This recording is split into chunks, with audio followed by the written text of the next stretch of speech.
everyone, I'm Christina Dander of the Potted Boxwood, and I'm here at one of my very favorite Dallas homes with one of my very favorite designers, Cathy Kincaid, to tour this 1921 Hal Thomson home. Cathy, thank you so much for having us. Oh, well, I just love it. It's one of my very favorite houses. And you've had the privilege of designing this twice, is that correct? That's right. Now tell us more about this project. I mean, was it both times? Did the families want something different, or did you really just keep it in tune with the architectural style? It's pretty similar, but Wilson Fuqua is the architect that worked on it both times, and he improved it, I would say, for this client. The other client had young children, and so they were busy, and they didn't have as much time to spend on the architecture. Wilson came in, and he just made it so much better. I mean, it's immediately so charming. I mean, well, it's a beautiful house, and it's a family home. I love the street, that it's a dead end and dead ends into the creek there and the golf course.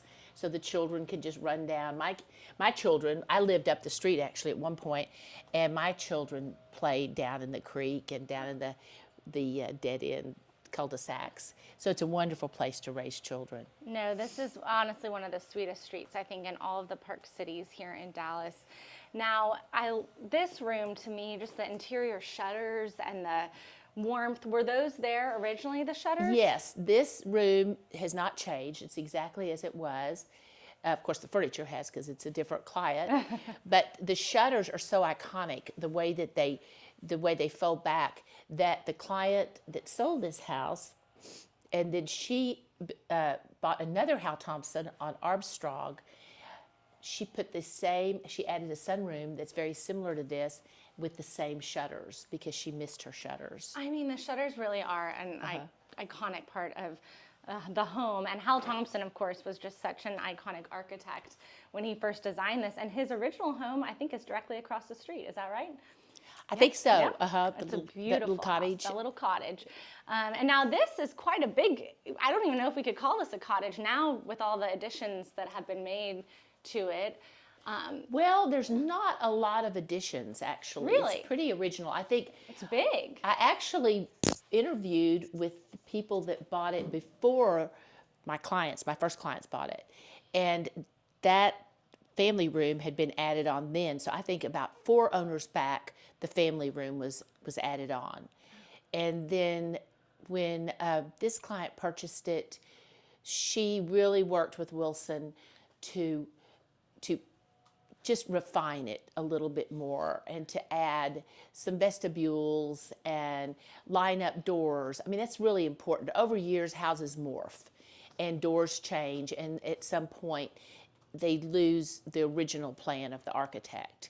And I believe Wilson was so good at getting it back to what it was before, and even better. To its character. I mean, he is, I'll never forget, in my first tour with you, Cathy, we did over Christmas, you said people do some really funny things to houses. And I've found that to be very true as I've toured and see how people change things. You know, everybody likes to add their own signature to it. Well, this room was eventually added on, you said, at some point. It was added on probably 30 years ago, because I believe the first time I worked on this house was over 20 years ago. Wow. And it was all dark paneled, and Wilson redid the paneling. It has a different fireplace, and then we painted it this kind of a creamy color to brighten it up. Beautiful color. And I love just everything is very collected, and I do think that's a testament to your design. Nothing feels like you could just cookie cutter, you know? I'm lucky. I have clients that like things, and they love to shop and find things, so it's very personal. It looks like them. What is that? It looks like a Wedgwood lamp. Is that? It is, yeah. It's beautiful. Now, I think a really interesting thing that you've done with this room is the TV. Yes, the client did not want to see the TV, and but you know, we all love a TV in a room. I have TVs in all my rooms, and they're all on at the same time, I think. And so she wanted to do something that it wouldn't be there constantly. So we designed this box, more or less, that looks like prints that are all connected together, and they're of dogs. Can you show us how it opens up? It's just I don't know. I don't want to break it. No, you're fine. I was just Did you playing with ask it a little her? bit earlier. Yeah, no. I think it's pretty easy, because if you don't make it easy, no one will do it. will either open it or shut it. No, that's So- fantastic. Well, what a great living space. And I know the client mentioned she has lots of grandchildren. So She does. And when she bought this house, she didn't have any and was just hoping. And sure enough, her daughters cooperated, and she has, I don't know how many she has, 9, I think. oh my 8 or gosh, 9. that's a lot. Well, she's absolutely lovely. And again, we're so grateful for her for letting us in here. And then now we move into the kitchen. And this, did you do a lot of changes to this from start to finish? So this kitchen, this was my first project for the previous owner, was to redo her kitchen. And it's a good hint to young designers. When I was taking a walk one day, and the architect called me, and he said,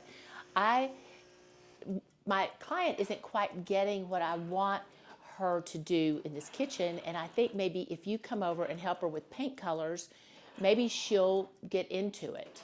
So I just veered off my walk and came in, and my client was young with little bitty children. I think the youngest one might have been like 1 at the time, and now he's a senior at SMU. Oh, wow. And I walked in and I said, I had grabbed my Farrow & Ball book and came over, and we looked at colors, and she said, thank you so much. And she said, will you help me pick out some marble? And I said, sure, let's hop in the car and we'll go look at slabs. So we did, and I ended up I've worked for her now for 20 years. We've done probably 5 or 6 projects. So you've done a lot of their homes. They're And the beautiful. kitchen is basically the same palette as it was for that client. Oh my But it's improved. It's much bigger, and I like what Wilson did the second time around. But it was wonderful before, and but it looked pretty much the same. Pretty much the same. I feel like we need to give them a quick sneak peek of the back, just because there's so much character, and I would imagine Wilson had some part He did. in this beautiful screened-in area. This client added this screened-in porch, and it is, a lot of times these don't work, but this one really does. And the use really of does. The skylights in this house too, and we'll see that when we go to the stairway area. But it is so charming, and there's a little playhouse in the back as She well. added that for her grandchildren. Oh my And gosh. it's a replica of the house. Wait, I'm gonna have to give a little bit of detail of this because it's so precious. And Even down to the little mailbox. oh my gosh, you're right. It's absolutely lovely. And just the Chippendale railings, or the neoclassical railings, I guess, and the shutters, everything in this home is just truly, It's absolutely beautiful. Beautiful. She has done a wonderful job. and the landscape fits the home so well. I think that's so important. And lots of boxwood, of course. Did you hear the news? The blight has come to Dallas. Oh no. Yes. The boxwood blight. Yes. Oh no. So we have to be very careful. But it came to Virginia, and then the What do you- Carolinas, and now here. So I did a whole Instagram live with Carmen Johnston, who's an amazing landscape architect and gardener out of, I think, Georgia, and she talked about things that we could do to prevent. Oh, good. I Just have to good, look good, at that. good to know. Because Cathy has lots of boxwood, lots of pretty potted boxwood. Again, you can see her tour. Okay, now is this fireplace? This has to be original. No, it's No? not. She added this. What? And I love the surround. And it's so in character with the house. I know, it's so perfect. It's all you need in a kitchen, and it just makes it so much cozier. Oh, it's a perfect spot to have. You more really do coffee. need a spot to sit. That's a mistake I made in my kitchen. I did not make a spot for me to sit in a comfy chair, and I should have, because that's where I spend all my time. Well, and with your 2 new puppies, right? That's right. It's amazing. We're all in there together. And then beautiful light fixtures, and this is such a sweet breakfast nook. And there's a little garden courtyard out there too. But in here, So this is Zubair paper, and Zubair. it is it's four cities, I believe, or 3. It's New York coastline, Boston coastline, and let's see, I'm trying to remember. But she chose these because each one of her daughters had been born in those cities. Wait, that is so personal and fantastic. And I'm sorry, I can't remember the third one. You're all right. But, and so we felt like there was a iconic room that Sister Parrish did that had Zubair paper in it, and it had these little, what we used to call Priscilla curtains. That was what it was called, when you had little cross curtains like this that are held back. Many times a Priscilla curtain had a ruffle on them. They were real popular in the 40s. Very Victorian, isn't it? In some ways, no? Not really Victorian. It was sort of from the 30s and the 40s. If you look at any of those movies, like Mr. Blanding's Dream House or whatever, they all had curtains like that. I remember my mother putting some in my bedroom when I was little bitty. Oh.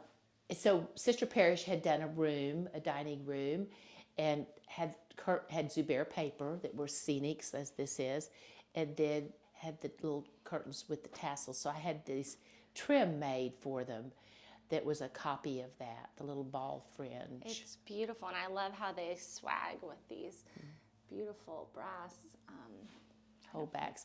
And this table is super interesting. It's an original jupe table. We bought it from a dealer in New York, O'Sullivan Antiques, which is actually an Irish antique dealer. Oh. And so the table is like pies. It comes out, instead of having a leaf in the middle that extends the table long ways, you take the pies out, and then the table goes down to a table for 4 or 6. Can you tell us again what that's called? It's called a jupe. A jupe. Jupe. And the man that invented this type of table was named Jupe. His was his last name. And this is an original from him. Wow. So this table is very rare. It's really a special table, and it works beautifully. It cranks out. You take the pies out, put it back together, and then you have a smaller table. Honestly, I don't know why we don't do that more. That makes more sense than a leaf. They're starting to make a lot of them. It's fantastic. And again, we kind of not glanced over this room, but I do enjoy so much how you walk in and immediately feel like welcomed by this sitting area and the fireplace. Well, that's the charm of this house. That's something that Hal Thomson did to make entryways that are sitting rooms are very practical. And my previous clients, I mean, we had many a meeting in the sitting room. I had presentations to show her husband. He'd come running in from work and he'd take his tie off and get a bottle of wine, and we would do a presentation for the next project that we were doing in here.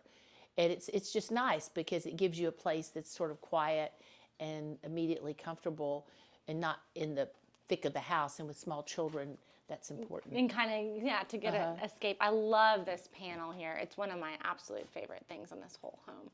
It's beautiful. It looks almost like a screen. It is a screen that's just hung on the wall. Those are, usually you find them, they're from the south of France. They're provincial, so they're a little bit more primitive. It's very lovely. And I love, again, this sweet powder. This paper is from Adelphi. It's a custom wallpaper company that is in Sharon Springs, New York. This town literally is a one-stop light town. And it was an old grocery store, little tiny grocery store that they print all this divine paper out of. And it's all for preservation. They're document papers, and they go back to the 1700s, and then we recolor them. So that is just the most wild thing I've ever heard. The original colorways are always kind of jarring because of when they came out. You know, they might have been deco, or they might have been in the 1800s when people liked brighter colors. And so they look one way when you see the original, and then when we recolor them, they look completely different. And you can do the same pattern, color it differently, and it looks completely different in each application. And they're just wonderful to work with. They've received so many awards and honors. They've done paper for the White House and for Mount Vernon. Wow. And so many restorations. It's really beautiful paper, and I love the preservation aspect of it. But I also have to ask you about these door handles with this little acorn. These are amazing. What did those? were those found? Or? No, that's from Guerin, P.E. Guerin in New York. It's really... Her hardware's gorgeous. Her hardware's beautiful. These are called olive hinges, and they're so elegant and so pretty. Olive hinges. I absolutely love it. See, I will say, I always feel like I learn something when I'm with you. There's things to be learned. This runner's amazing. But again, I know Wilson gets a lot of credit too for the skylight that we're about to see. Yes, the skylight made an enormous difference in this house. It just brought it to life. And wow. I know he had thought about it a long time since he had worked on the house twice. How neat that both of you were able to work on this home two different times together. I think that's, and it also makes the home seem so grand. Yeah. Truly. And his beautiful molding around the top. Yeah. So pretty. And most of the moldings, the crown moldings are plaster in this house. There's a little pearl molding up here. And those are made by Cathy here in Dallas, who they do I a great job. absolutely adore. The Gothic one in the entryway is Cathy. And they just does wonderful work. Now he's into iron work as well, and he also bought Decorator's Supply. Watch those steps. Oh, yeah. Bought Decorator's Supply in Chicago, so it's another wonderful addition to Dallas. No, Akashi's fantastic. And this, I believe, is original. The little phone The little nook. phone nook. I think that's so sweet. And then we go in here. This is one of the guest rooms, I believe. Yes. And everything's just so layered and charming. Like, what was your thought process when you went about this room? Well, the client chose her fabrics, the colors that she liked, and then we just designed the room. It's so easy when a client knows what she likes. That is true, and just to have impeccable taste and to like things She chose collected. beautiful fabrics. The one that's on the bed is Robert Keim, which I never tire of Robert Keim fabrics. I think they're so different, and they are also, most of those are from documents, from fabrics that he found or textiles that he found that are old, and then he recolored them. The walls are And just then beautiful too. That's just like a Zoffany or something paper. I can't remember. No, that's all right. And just again, so charming with the window boxes and just a beautiful color palette. And it's all in the same kind of range, but it doesn't look overly repetitive, which is, I think, so important. Now, this is such a sweet little nook. We don't have to go all the way up the stairs, but tell us about this area. So this was just a tiny little office, and this client said, I just want to take it upstairs, and I want to make a craft room up there. So she used every inch of the attic, and it's a place for her grandchildren to go up and play, and it's all kind of like Lilliputian. Everything is kind of smaller in order to fit it in, and it's a really fun space. She really created a special area. Well, and it's just so unique too to see the. I'll take a little peek. I feel like people will be upset if we don't show them some of it, but it is so sweet up here with just the little window. And just, if I was a grandchild, this would be absolute heaven. She took a space that was really not that usable and made it incredibly special. No, this is really just so sweet. And I love the play furniture is so, is actually very nice. It's nice for the most people's furniture. Oh no, that's what I said. It's all like Lilliputian. It's really fabulous. And just the interesting roof lines up here. You have to be little to be up here. Right. Yeah, you can't be very tall. And again, it's a great angle down. Oh my. Well, were there any interesting things when you were working on this project, Cathy, that you kind of ran into just being an older home? And oh yeah, there's every time you open a wall, it's a surprise. So I'm sure. And you've worked with Wilson on so many different homes. I have. I've been really lucky. It's fantastic. There's a little restroom here. And now I think we're going into the master, correct? Yes.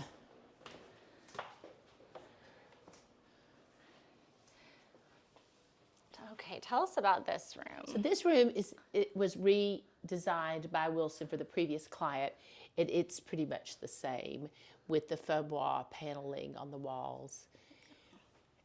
And then the bed is from DeAngelis in New York, and all of the embroidery is by Penn and Fletcher in New York, who I use quite a bit. And they're just the most creative people that ever walked the earth. I just show them what I have and turn them loose, and they make everything just look so interesting and so appropriate. I mean, the linens are beautiful. Linens are leinted. All of it is just really, again, I love how there's almost a fireplace in every room in this house. So cozy. It's so cozy. And I also noticed, Cathy, now that I've been in a few homes that you've designed, your use of sconces everywhere really just adds an extra. I have a wonderful lighting designer. Extra addition. And she loves sconces. She's taught me so much, and she tells us that we all have to have 3 layers of light. You want your functional light, which is the recessed light, your architectural lighting. Then you need a chandelier, then you need sconces, and then you need sconces and lamps. So you have 3 different levels. And it gives you even lighting, and it makes it warm, and you don't have shadows. Whereas if you just put 4 down lights in the corners of a room, you're going to have terrible shadows. And so because of Stephanie, I've learned a lot. Well, now we've just learned a lot. And these panels above the tub here are probably, they inspired me to do panels above my own sofa, just like that, similar. Are some of my favorite. Again, I'm sure you find these things. Where do you find most of your antiques? Everywhere. But nowadays there's not very many antique stores any longer. Right. So everything's on First Dibs and Cherish and Collect.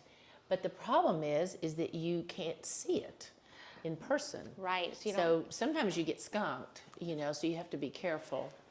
We do not. These bird prints are so pretty. They actually have feathers from birds on them. This is one of my favorite angles of this hallway, actually, so we can pause for that. Yeah. Yes, those bird prints are amazing. Do you remember where you found those? Or probably Graham Rader. He's in Philadelphia. Oh my gosh. See, that's what, again, I think that's the true talent, is to be able to find things, not just buy things. And this room is just so preciously sweet. Tell us a little bit there about designing this room. Well, this room is just sort of old-fashioned Colfax and Fowler. That's what this client wanted. She wanted it to just be like a little English cottage in the Cotswolds or something. And so this was just a traditional Colfax fabric that's been around. Those are called goblet pleats that are around the top of the valets. Oh, interesting. Goblet pleats. And again, I love how the tape trim in here really helps accentuate the roof lines, which are so special. It's such a pretty treatment for just a finish for wallpaper. And I noticed the beds tend to be very high in a lot of the rooms. Yes, this is what she wanted, so that's what we did. This one has bed steps, which that. are great if you have little doggies. Yes. My little Emmy, towards the end of her life, we had lots of bed steps. Yeah. They weren't that pretty, though. Yeah. Oh, this is great. And sweet bathroom in there. And then another guest room, correct? So when I worked on this house for the previous client, their girls, they had 3 children, and they were all, like 6, 4, and 2 when I started working for them. Well, as they got older, their mother would allow them to do their room, and we do it from a Pottery Barn catalog. And so I'd sit down with them when they got to be, I think it was the 5th grade, is when she let them choose their own things for their room. So this room, she wanted lavender, like all little girls do. She wanted lavender and I think turquoise maybe. And so it was like that forever, it's so cute. And then the other one, when she got to the age where her mother let her do her room, she wanted the room that we were just in to be electric blue. Oh gosh. I talked her into toning it down a little bit. We were laughing about it a couple of weeks ago. I saw Kathleen. But these rooms were completely different then. But it's fun. I walk in them and I think about them when they had the Pottery Barn furniture. All the Pottery Barn furniture. Uh-huh, They've gone to massive upgrades. All the wild colors and. Oh, that's so special. I'm sure now, do they laugh about the electric blue or they Yeah, still? yeah. Kathleen said she learned a lesson on that one. Yeah, amazing young wallpaper age. in here too. It's so beautiful. Again, just so layered. I just love the sconces mixed with, I feel like every bed in here has this little canopy pleating. It's so pretty. I mean, it's just an amazing house. And Cathy, do we show one of the most little special nooks of this house, which is the fact that it has a basement? Oh yeah, that's right. So the previous client had a little wine cellar in there, and it was comfy. It was comfy and cozy. But this one, she took it to a new level, and she really worked on it, and that was a chore. It was logistically very difficult. I remember it was very kind of frustrating. But by the time she finished it, it's just wonderful. Yeah, no, it's really just the whole home is just so special. How did we get there? This Over way, here. right? Okay. I was about to say, you know this house the best. You've been in it for so long. See, that's right. Let's see. Some lights down here. And it's very unusual, I feel, for homes to have basements in Dallas. Well, it's handy when the tornado comes. Well, that's true. You know, now most people, because the land value is so high in this area, at least in North Dallas, that people are putting basements in. A lot of the houses that I do now have basements. Interesting. New builds do. Oh, wow. And this is just, I mean, it's just really a beautiful basement. I mean, most people don't have basements that are this pretty. And I feel like we have to tell about the bells because that's pretty cool. Those were for servants, I believe. So it's like Downton Abbey style. And each room, actually, I should have showed that earlier. I think I have some photos of it. Each room has, outside of it has a little bell. So, and is this fireplace original or was this added? No, she purchased that. See, that's what's so neat, I think, to have. Her attention to detail is phenomenal. This was you could tell they had to go into the foundation of the house, and it was a real engineering feat. Oh, I could only imagine. But I think that's what makes, I think, the home so special is that it's really, again, in character with the time period and when it was built. Well, Cathy, this has been an amazing home tour, and I think a great way to kick off the new season of my Beyond the Curb home tours. Who better to do it with than you? And well, thank you. I'm, again, just so grateful for you and the homeowner for letting us come through this just magical, to me, a magical piece of Dallas history. This home just has so much history and warmth and layers and depths. And we're just so lucky that she didn't tear it down. Right. But none of the owners have. Well, but they all appreciated it, cherished it. That's something we're working hard on here in Dallas to encourage that preservation. Well, thank you, Cathy, again. You're welcome. And I'll post a full blog post tomorrow for everyone to see just more up-close pictures and details. So thank you.